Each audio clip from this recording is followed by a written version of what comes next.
আজ রান্না করব আইলা মাছের সর্ষে বাটা দিয়ে ঝাল। প্রথমে মাছগুলোকে কেটে ধুয়ে পরিষ্কার করে নেব, লবণ হলুদ মাখিয়ে নেব। এবার গ্যাসের উপরে একটা কড়া বসিয়ে বেশ খানিকটা সর্ষের তেল দিয়ে মাছগুলোকে ভালো করে উল্টে পাল্টে ভেজে নেব।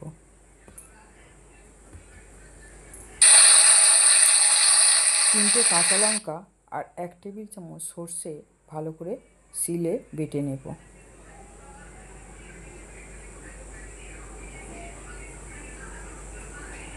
মাছ ভাজা হয়ে গেছে, তুলে নিয়ে আবার মাছ দিয়ে দেব ভাজার জন্য।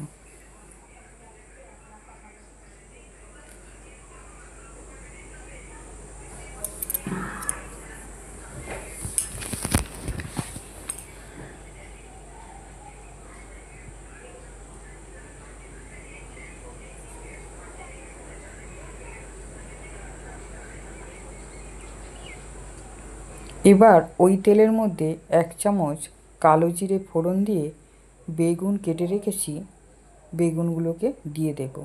দিয়ে ভালো করে নেড়ে চেড়ে ভেজে নেব। অল্প একটু হলুদ দিয়ে দেব। আমার রান্না যদি ভালো লাগে আমার চ্যানেলে একটা সাবস্ক্রাইব করে দেবেন, এটাই আমার অনুরোধ। আর কমেন্ট করতে ভুলবেন না। কে কোথা থেকে দেখছেন একটু জানাবেন, তাহলে আমার খুব ভালো লাগবে। এবার সর্ষে বেটে রেখেছিলাম, সর্ষে দিয়ে দেব। ঘিসাতে ঘিসে রেখেছি টমেটো, সেটাও দিয়ে দেব। দিয়ে ভালো করে নেড়ে চেড়ে নিয়ে অল্প একটু লঙ্কা গুঁড়ো দেব আর পরিমাণ মতো লবণ দিয়ে ভালো করে নেড়ে নিয়ে বেগুন কষিয়ে নিয়ে জল ঢেলে দেব ঝোলের জন্য।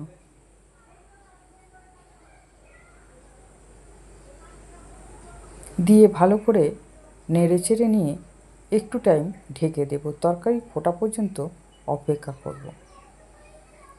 মাছগুলোকে দিয়ে দেব, দিয়ে ধনেপাতা দিয়ে নামিয়ে নেব।